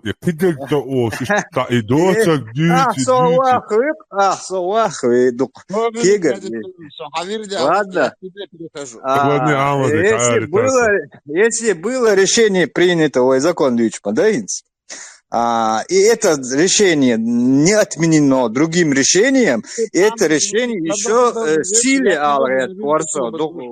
вот, тут Варсо, понимаешь? Хорошо. О, великий антитеррор, если бы наш великий собеседник говорил бы правильные вещи, я тебе клянусь всеми богами на этой земле, перешел бы в его вирт тоже. Но ты духовный наставник, ты говоришь правду, истину, поэтому я перехожу в твой вирт, я буду тебе мейлбах.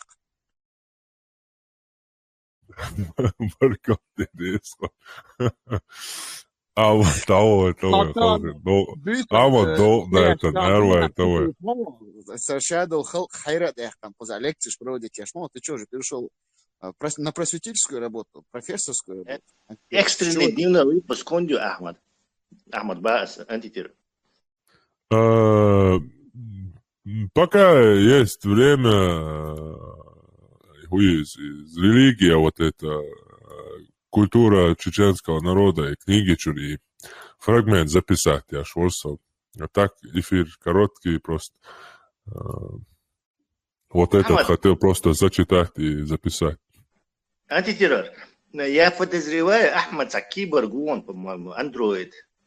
Всю ночь он сидел, сел. Искусственный интеллект, он из Силиконовой долины. Конечно, он идеологический оппонент, но мы его любим, уважаем. Я одну вещь хотел просто сказать. Юка ихтан собях мы были шмахкой вежди. Инарлой, темлой, салты, муджач. У афганцев есть свой кодекс, пуштунвали, который они все равно уважают, хотя они исламское у них правление, типа шариат они приняли. Сундела ой нохчиду адмал нохчел хотя афганская национальность пуштуны, у них свой кодекс тоже, пуштунвали. Ну, типа такого, значит, вариант. Для информации. Я хотел сказать одну вещь. Сурхобош, стакан тук, интервью шьется. Мне очень понравилась его форма ведения интервью с Айдером Муждабаевым. Что разложить и царь, русский внутренний кухня, я русское нутро. Хотел просто сказать ему огромное баркал от имени чеченского народа и от чеченской нации. Все, Алума даст, далдикник делан. Антитеррор, но ты мой духовный наставник. Ты у меня аятуллача. Он мейл бог парбукас, далмула, массу аур. Электронный датчик латиндуй, силный шаузуш, электронный датчик йогоч. Он мейл аутер букас.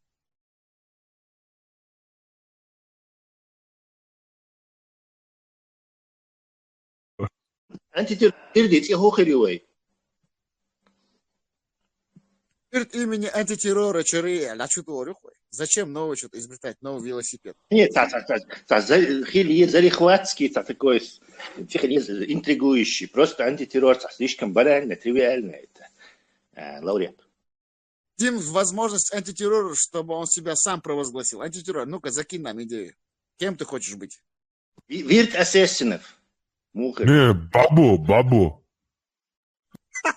Вирт Бабу, да, говорю, из семейства курайшитов, великих афганских, арабских холцунах, наследников нашей исламской культуры. Ютуберов. Шумерский, а не арабский. Вообще, шумеры в проекте не были бы Юсайна. Шумерский, бабу. Знаешь, что хотел сейчас сказать? Шумерская богиня, там, демон. Специалист по религии, по исламу и вообще по всем историческим направлениям. Для меня ты великий историк. Я тебе серьезно говорю. Я просто буду на тебя ссылаться во всех дискуссиях, во всех дебатах. Вот если Ахмат, наш великий брат, он даст новую теорию, я, конечно, к нему перейду антитеррор. Я не буду вечно за кем-то бегать. Если у него будет идея какая-то, которая будет держаться на чем-то, на каких-то вот этих исторических фактах. Я, конечно, разговор, что перейду в любой вид. Я с одного вида в другой перескакиваю без проблем. К тому же это не запрещено в Нохчи Айда. И могу, что Цанвирдер, Вуквирдила. Я что хотел сказать? Антитеррор. Вот и шумерский, и Хоцун, Урарту, движение цивилизации. Я вообще думаю, я не то, что думаю, я уверен, мы к этому никакого отношения не имеем. Зачем нам навязывают это Передняя Азия, Средняя Азия, Ближневосточная вот это вот происхождение чеченской нации? Хотя мы без всякого сомнения являемся аборигенами Кавказа. Именно Кавказа с двух сторон этого Кавказского хребта. Со стороны Грузии это бацбийцы, Лауреат. Зачем нам навязывать антитеррор? Как историк, как специалист и Тесла, ты тоже развороши тем. Я объясню. Давайте объясню. Это основывается на заблуждении, что хуритская цивилизация была где-то юг Багдад, субтропики, экваториальный. Это вот здесь рядом. Это здесь рядом. Язык хуритский распространялся до Черного моря и туда, в Персии, качался. То есть это свою Армению, Армении. Да, это рядом с нами, это 400-300 километров от того места, где мы сейчас живем. То есть, проблем нету никакой Азии, никаких этих, африканцев, коричневых, ничего нет. Это рядом с нами было. Это хочу сказать, несколько сотен километров. Вот эти православные мусульмане и правоверные русские православные христиане, они специально нам навязывают эту идею через своих этих попов, великих и мусульманских наших имамов, мухтиятов, это мухты всякие разные, чтобы как бы нам внушить, что мы произошли оттуда, чтобы нам как бы доказать, что мы не местные ребята. А на самом деле мы вообще не оттуда, по-любому, мы не можем происходить оттуда. Да, мы, может быть, соседствовали, у нас были какие-то связи с ними, но мы не оттуда, мы местные, коренные автохтоны Кавказа, а русские Иване, вот эти Иваны, вместе с турецкими, с этими спецслужбами и также персидскими, вот этими иранскими дикими аятоллами, все хотят сделать, чтобы вот самая большая национальность и нация именно Северного Кавказа, хотя мы, еще раз повторяю, по двух сторонам хребта, там бацбийцы есть, вот это войнахская войну, бог будешь, войнахскую нацию, бацбийцы, вот эти майсто, даже вот доходить до этих, как их там, шапочек шлелуш, мухца и Грузии, вот эти вот население начинается. Сваны. Сваны, да, сваны. Хотя у нас с ними вообще это наша частица. Мы приняли тут ислам насильным методом, путем, посредством русской имперской политики, русского православного насаждения, шариата и ахлюсунны, еще с царских времен, с времен Ивана Грозного. И как бы, а те остались в своих верованиях и пали под влияние православия греческого, поэтому нас разделили они. Хотя это наша нация, мы не можем делиться по религиозному признаку, мы должны делиться по национальному признаку, по языковому, по историческому, именно по географическому происхождению, а не по религиозному каким-то разным течениям. Вот, например, сегодня я выбрал антитеррора как духовного наставника, Савирдя Халвель, Устазву, шейху. Но если завтра другой какой-нибудь придет, конечно, я перейду к нему. Я не буду вечно за кем-то бегать с электронным датчиком, с солнечной. Но от этого мы не становимся другими. И антитеррор остается чеченцем, и я остаюсь чеченцем. Так же, как остаешься и ты. Мы все чеченцы. Вот в войнах. Вот так же разделили нас чеченцы, ингуши разного. И хомщук, беспеза, хомщук, и Сундел, ну да, мол, животворящие божественные хаймерсы, да, мол, будут делать дело, и, конечно же, леопарды, освященные великими попами православными, правоверными и православными мусульманами, альхамдулиллях, они сделают работу, машаллах, субханаллах, полностью Русню разбомбят, в ее болото загонят, в золотое черное кольцо. Также придут английские челленджеры, туда придут хаймерсы с 300-километровым расстоянием. Туда же и французские леклеры придут, Абрамсы американские. Все будет, иншаллах, фисабилилля аль-джихад. Альхамдулиллах, вейлашун.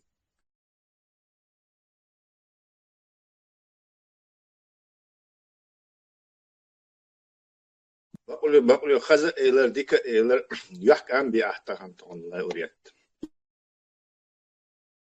Ради умы, Тесла, ради умы, альхамдулиллах, машаллах, субханаллах, все ради этого, ради умы. Талер, Хархарц Демидуй, Пуза Вайнсан, Дуй, Метки, Ахляши, Калер, Эхар, Тяду, Йосман, Шадиш, Хайши, Дагаш, Штукцу, Дожа, Соудагаш, Дуй, эти вот, Сундела, Хаз, Дейл, Резвик, Деш, Аллах, Резвик, Деш, Пусовчнагам, Пайда, Дек, Деш, Дуй, Шохта иду, Пайда, но главное, Фисабили, Аль-Джихад, Юглат, Аха, повторяю, война Ибу православный мусульман, Шбац.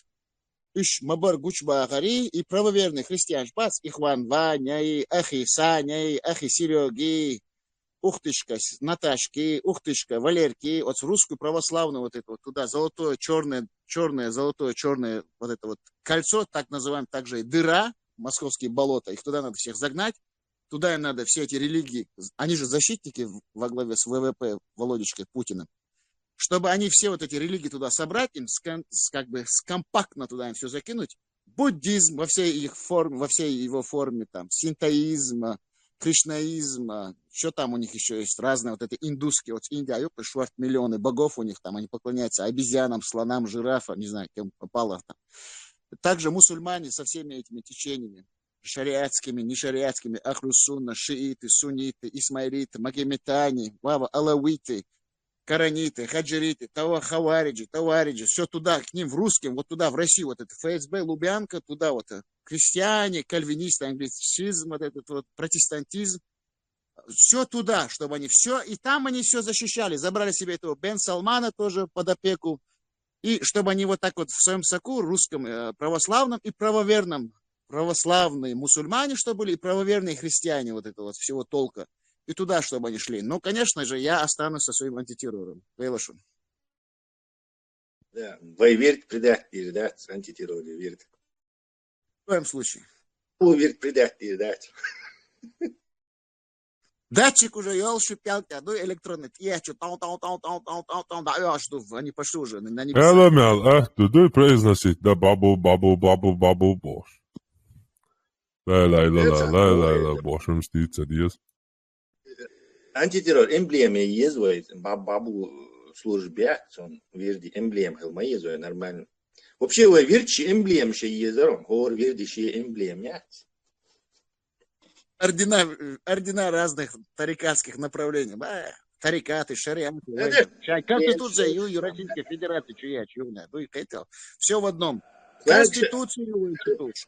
Шариат тарикат читуш. Войнох шлал дюйцвой, он хал дюйцвой.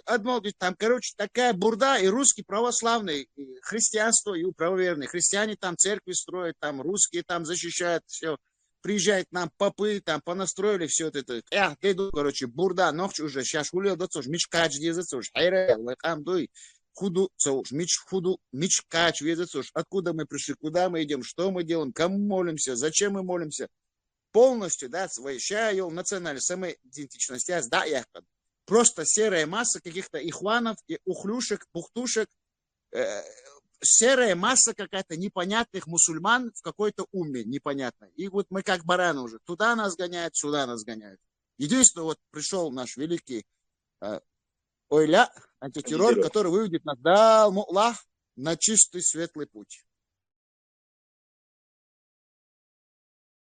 Хаймерс, веди нас. На сегодня хватит, на сутки. По загробному, по сонному. Мы за тобой пойдем. Как Муса поймарвать. Расходитесь, хакачевый, ба. Экстренная, ярна, чё, хасхитан, Дина, нога, гучот. Обычно ты сюда ночью появляешься. Я думал, ты демон. Оказывается, ты светлый демон. Ты уже светлый, как бы ангел. Ты превзошел всех ангелов, ты демонов всех оставил в ночи, да и рейс хулил антитеррор. Обратно же, нохчумат. Эмблем, Лерош, охчо, цандас эмблем, хунци, цейна, сам уже кичу уже. Просоухан юлшик эмблем. Закидывай нам это в чат, посмотрим на твой эмблем. Сатио, бедат, я уже лилу, что свой эмблем. Оно у меня есть даже, сатио, хумантя, асилу, что, как бы. Нормальный бухбош, теория, куча гипотез, чухуси, я сразу с радостью к тебе уйду тоже, Вирд, если что. Не забывай об этом. Мы будем и твоими приверженцами, сторонниками. За тобой пойдем, как эти муриды. Хотят при имаме Шамиле Цоюкяхан. Мы движение с помощью русских царских этих спецслужб. Муридизм, Илэн, да? Цена матешлатен, что эмблем уже $1 донцен, я табак был, что я вон. Пирамид там. Джинни Пазарёны, тик моя класс. Я на двух руках 2 датчика поставлю на указательных пальцах. Диас, я, чуяч. И на Даджаля, короче, Аль-Курейши работает. И на тебя антитеррор. Это прямой. Вообще, Даджал. Вообще. Мягко, саусаш мягко даться, законно посунул бок датчан. А съелся ночью, то харбушу, даться, зимной елся ночью. Если я хотя язин до кафе, каялдах, конечно, свой, матешташ. Тут какой-то это случайно не муслим СС с австрийских гор.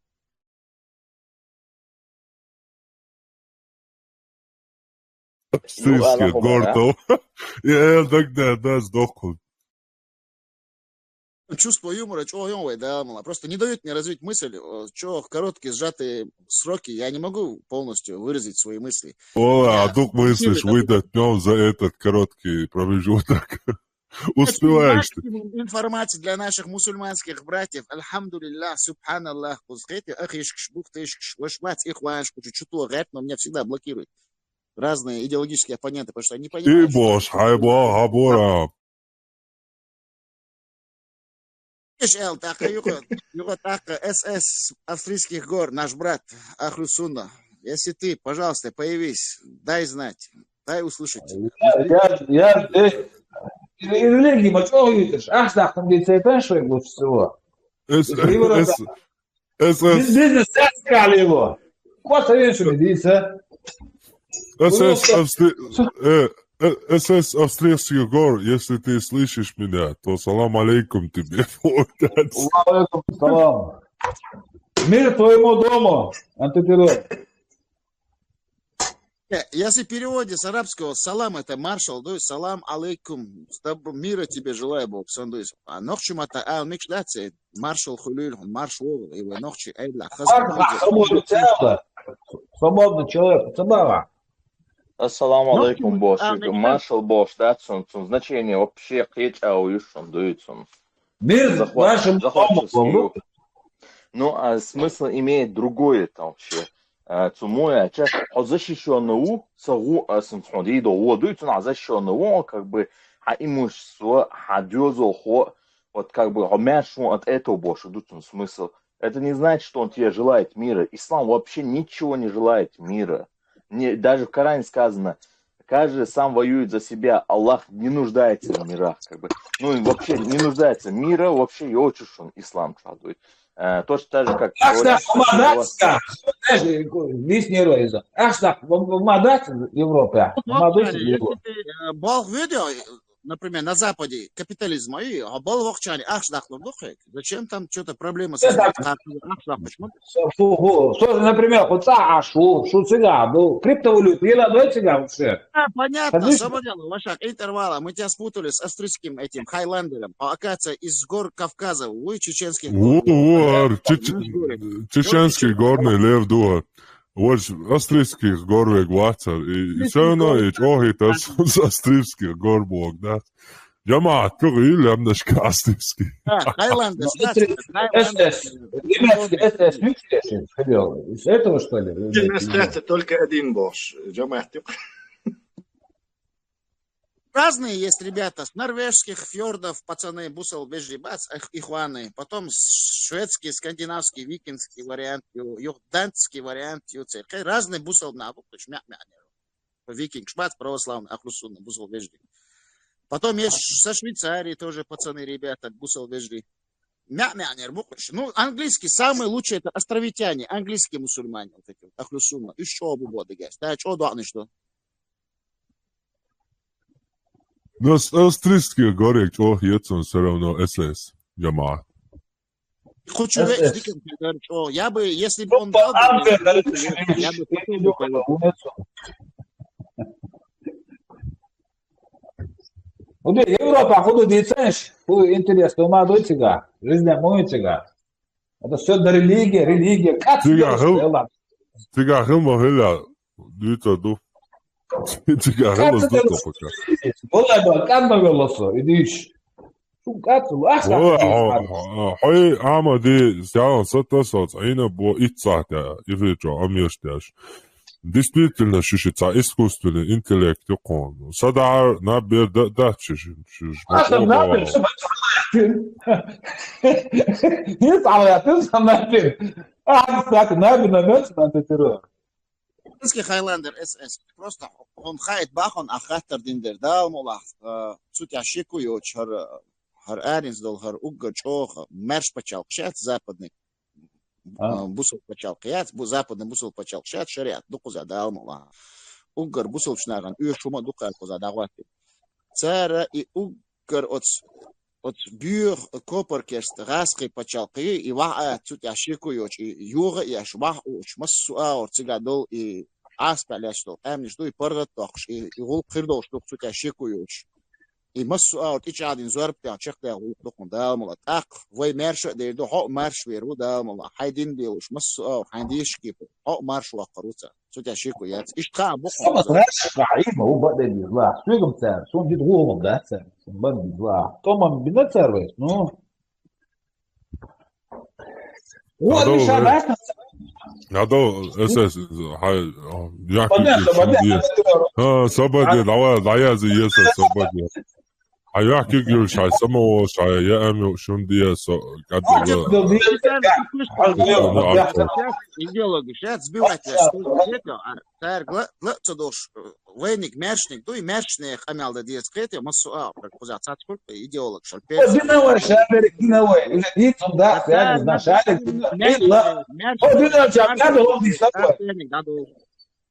أصدقهم ديسيشنز إذا интересно. Таджал, и вот я себя пора, талан, 나도 거메아데 슬래차 나도 나의 슈나 리서버디